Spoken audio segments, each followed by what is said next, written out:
Hallo zusammen, ich bin's mal wieder, euer Michael, und heute ist endlich mal wieder ein schöner Tag. Wir hatten die letzten Tage nur Regen. Bei uns zu Hause ist das Wasser zum Dach reingekommen. Alles war nicht ganz so toll, aber jetzt kommt endlich mal wieder ein bisschen die Sonne raus. Und ich möchte euch heute mitnehmen zu einem Video über die neue DJI Nano. Ich habe die Kamera hier, ihr seht es ja hier. Ich habe die jetzt schon seit 2 Tagen oder so und noch überhaupt gar nicht benutzt, weil ich wollte euch natürlich wieder mitnehmen, wenn ich das Ding in Betrieb nehme. Jetzt ist es wieder ein bisschen beschummelt, weil ich habe die natürlich schon angeschaltet, aktiviert und so. Ich bin mal ein bisschen durch die Einstellungen durchgegangen, aber ich habe damit noch kein einziges Video gedreht. Wie gesagt, ich habe die Kamera hier, das ist die 128 GB Version. Ich habe mir die gekauft, hier ist also nichts gesponsert oder sonst irgendwie was. Ich sag, wie es mir gerade so rausrutscht. Ich habe einen DJI Mic hier dran, ich filme mit dem DJI Osmo Pocket 3 und der Mavic 4 Pro da hinten. Das Mikrofon nimmt mich auf. Ich möchte nachher, ich habe noch ein zweites Mic dabei, ich möchte das Mic, das kann man ja an die Kamera verbinden. Das will ich natürlich dann auch noch aufnehmen, um mal zu schauen, was hier so rauskommt. Lange Rede, kurzer Sinn, jetzt will ich hier ein bisschen was mit der Kamera ausprobieren. Und wie gesagt, ich habe sie aktiviert, ich habe auch direkt mal ein Firmware-Update gemacht. Das würde ich euch auch sehr nahelegen, denn die Startzeit der Kamera hat sich dadurch schon mal drastisch verbessert. Die war am Anfang irgendwie nicht so der Renner, ist jetzt besser geworden. Also wir schalten das ganze Ding jetzt einfach mal an. Auf den Knopf, die Kamera hat nur 2 Knöpfe, also eigentlich nur einen.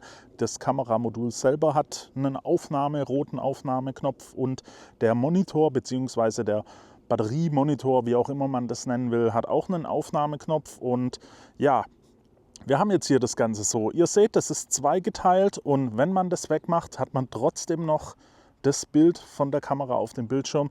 Das ist also wie die Insta360 Go Ultra 3, wie auch immer, da die aktuellen so heißen. Ich wollte mir eigentlich eine Go Ultra holen.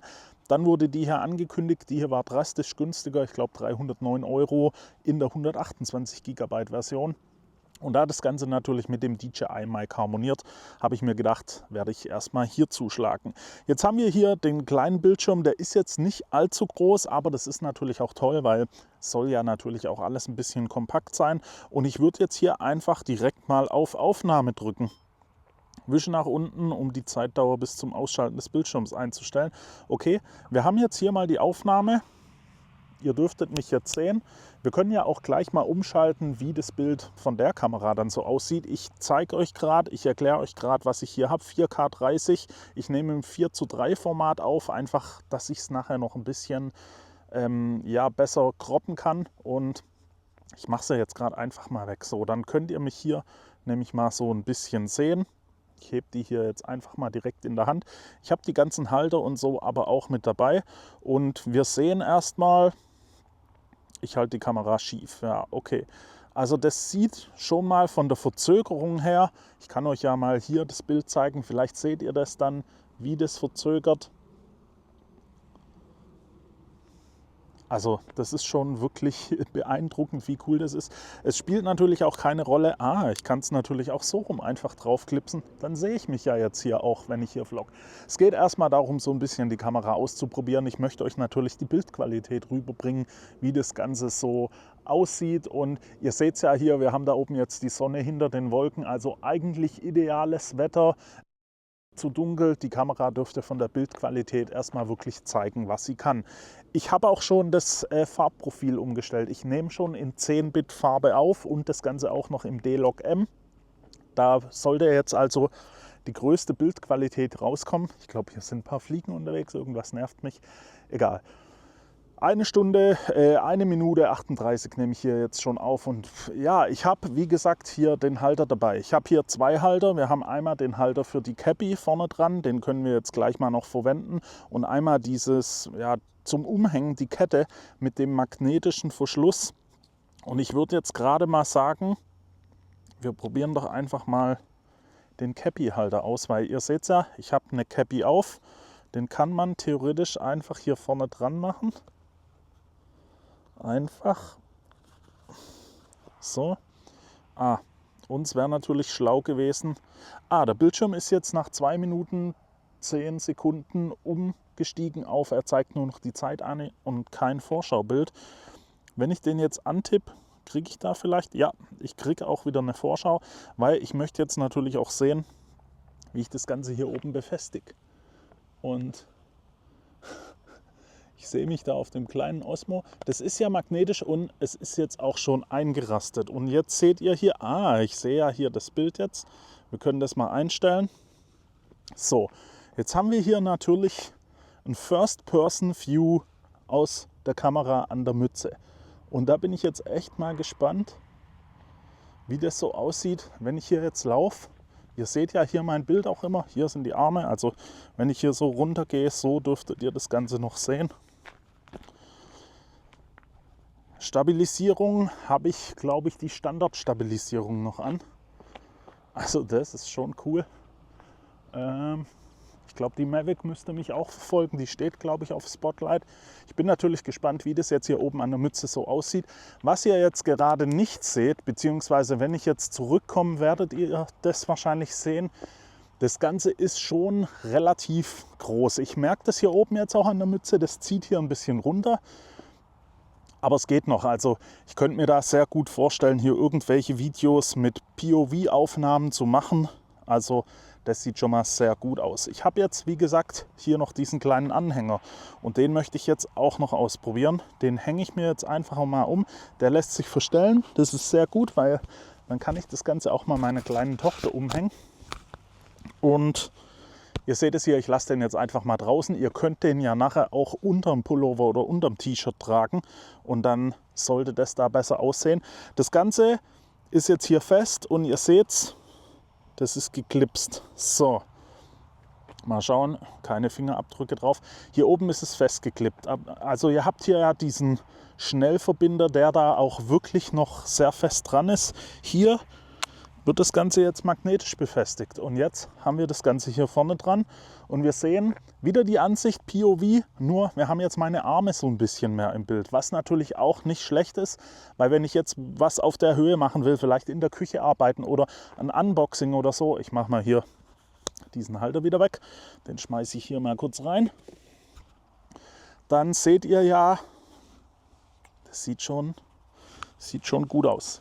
Wenn das natürlich dann unter dem T-Shirt getragen wird, dann dürfte das natürlich so sein, dass das auch nicht zu arg hin und her wackelt, weil es ja dann eben vom T-Shirt hier gehalten wird. Ich würde jetzt aber gerade einfach mal testen, wie das hier so ist. Das ist ein bisschen schief. Schauen wir mal. Okay. Es macht schon Spaß. Und so ist es natürlich.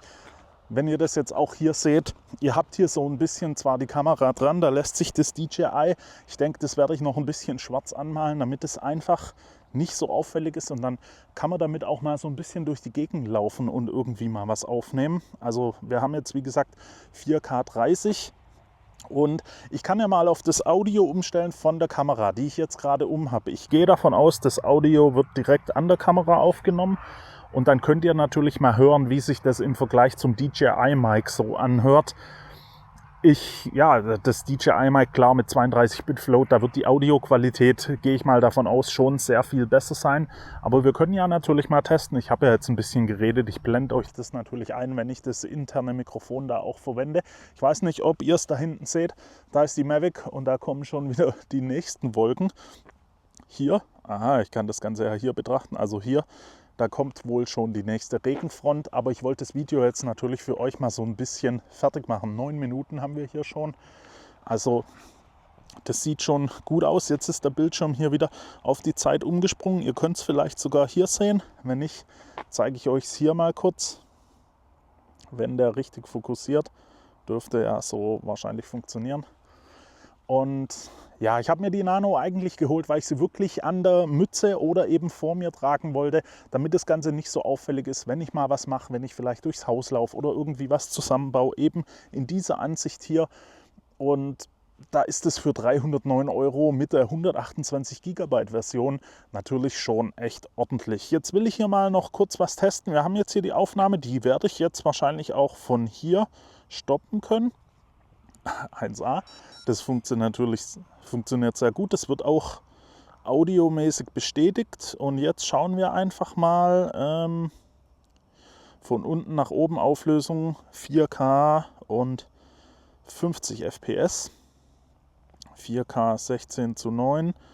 4K 4K mit dem 4:3 Bildformat geht nur bis 50 FPS. Wenn ich hier aber auf 4K mit 16:9 Format gehe, dann kriege ich hier auch die 60 FPS. Ich mache meine Videos in 30 FPS. Das heißt, ich habe hier dann eine zweifache Zeitlupe und die probieren wir jetzt natürlich auch mal kurz aus. Ich werde das Video hier wieder starten. Funktioniert sehr gut. Ich lege mal das Ding hier kurz hier hin. So, ihr seid noch da. Die Kamera, ein bisschen nach oben. So, ich nehme die hier gerade mal weg. Und sorry für den Ton, ich bin da ans Mikrofon gekommen. Ach so, ich war jetzt natürlich hier die ganze Zeit am Mikrofon. Jetzt weiß ich nicht, ob ich mir da den Ton ein bisschen versaut habe. Ich sehe hier aber gerade, wartet mal kurz, die Mavic hat mich verloren. Da bin ich wieder. So. Wir haben jetzt hier also, und hier auch, Mensch, was ist denn hier los jetzt? So, da bin ich wieder getrackt, der Pocket 3. Wir sind jetzt hier, ach so, ja natürlich, die Kamera auch noch falsch rumgehalten. Ich möchte jetzt einfach mal kurz die 4K 60 aufnehmen. Ich sehe es ja hier so, seht ihr hier mich auch noch? Ja, hier könnten wir mal wieder ein bisschen runter. So, 4K 60. Ich muss gucken, dass kein Auto kommt und die Hose vielleicht ein bisschen festmachen. Ich hüpfe einfach mal. Super dynamisch. Einfach mal eine kleine Zeitlupe. Ich blende euch das Ganze dazu ein. Mike ist hier noch dran. Okay, also das ist natürlich cool. Ich bin hier, wir machen jetzt mal noch was. Ich habe noch was vor. Und zwar, ihr seht ja hier ungefähr den Abstand. Wir schauen jetzt einfach mal, inwieweit die Kamera mich mit dem Funksignal verfolgt. Der Osmo ist auch noch da. Also komm, wir laufen einfach mal los. Ich zähle die Schritte.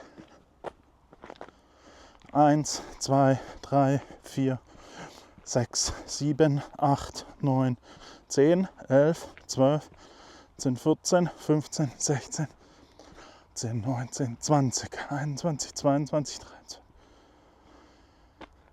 Wird verbunden. 23 Schritte, was sind das? Vielleicht 20 Meter. Wird verbunden, Kamera einschalten. Schauen wir mal. Also sie ist weg. Jetzt hier. Hier seht ihr mich wieder. Wie weit ist es ungefähr? Vielleicht 10 Meter. Also so 10 Meter könnt ihr damit weggehen. Ich denke, es ist natürlich auch nicht dafür gedacht, dass man da jetzt weiter weggeht. Schauen wir mal. Hier sehen wir die Kamera wieder. Die Mavic hat mich hoffentlich noch. Der Osmo, ja, auf den ist halt meistens Verlass. Jetzt nehmen wir die Kamera mal wieder. Haben hier natürlich das Ganze jetzt in 4K 60 aufgenommen.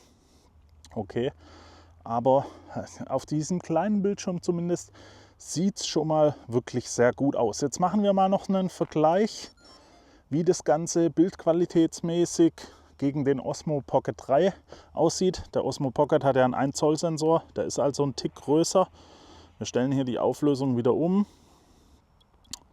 30 FPS. Nehmen das hier mal wieder auf und ich hebe die Kamera jetzt einfach direkt mal neben dem Osmo und wir sehen erstmal, wir haben natürlich ein viel weiteres Feld. Ich glaube, das müsste man wahrscheinlich noch einstellen können. Sehen wir mal.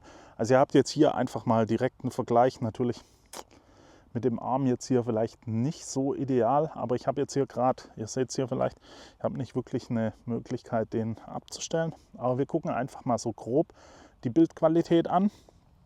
Und dann versuche ich jetzt mal zu schauen, Einstellungen, Belichtung, Auto. Also ich habe die Belichtung noch auf Auto. Ich habe hier nichts festgelegt. Beim Osmo Pocket habe ich die auf minus 0,3 EV eingestellt, damit es nicht ganz so hell ist. Stabilisierung ist auf täglich, also da gibt es täglich und Sport. Sport ist dann wirklich, wenn ihr euch ein bisschen mehr bewegt.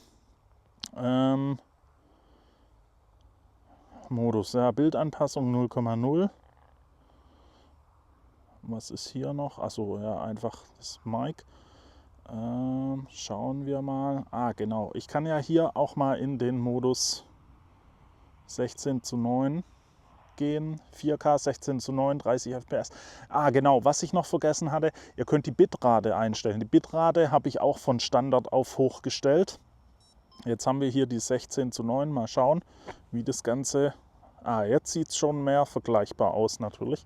Ich bin gespannt, wie das Ganze jetzt hier so im Vergleich aussieht zum Osmo Pocket 3. Wie gesagt, die Bitrate habe ich hochgestellt. Die könnt ihr von Standard auf hochstellen. Dann habt ihr natürlich die beste Qualität. Aber ich werde hier natürlich auch wieder ein Tipps- und Tricks-Video dazu machen, wo ich euch mal meine ganzen Einstellungen rüberbringe. Ich will aber natürlich noch ein bisschen damit rumprobieren. Jetzt ist es natürlich so, wir haben hier gerade bestes Wetter. Ich mache die jetzt einfach hier mal wieder fest. So, angedockt. Also euch zeigt es da auch an. Ich habe jetzt noch 80% und 74% vom Bildschirm. Wobei der Bildschirm war vorhin erst bei 76 oder so, weil ich eben schon ein bisschen was ausprobiert hatte. Also das geht eigentlich noch recht gut. Das ganze Ding soll, glaube ich, 2 Stunden halten oder so bei 4K, was auch völlig in Ordnung ist. Also gerade für so eine kleine Kamera. Und ich wollte euch jetzt natürlich erst mal mitnehmen, so für die ersten Versuche hier, wie das Ganze so aussieht. Ich hoffe, das hat euch soweit erstmal gefallen und ja, ich verbinde jetzt auch das DJI Mic da erstmal nicht mehr dazu, weil ihr hört es ja, wie es sich anhören wird. Also da gehe ich mal davon aus, wird es keinen Unterschied geben. Falls es einen Unterschied gibt, dann bringe ich euch das natürlich noch in einem Video rüber. Aber ansonsten war jetzt mal so der erste Versuch gar nicht so schlecht. Ja, nee, ansonsten war es das jetzt erstmal so von mir.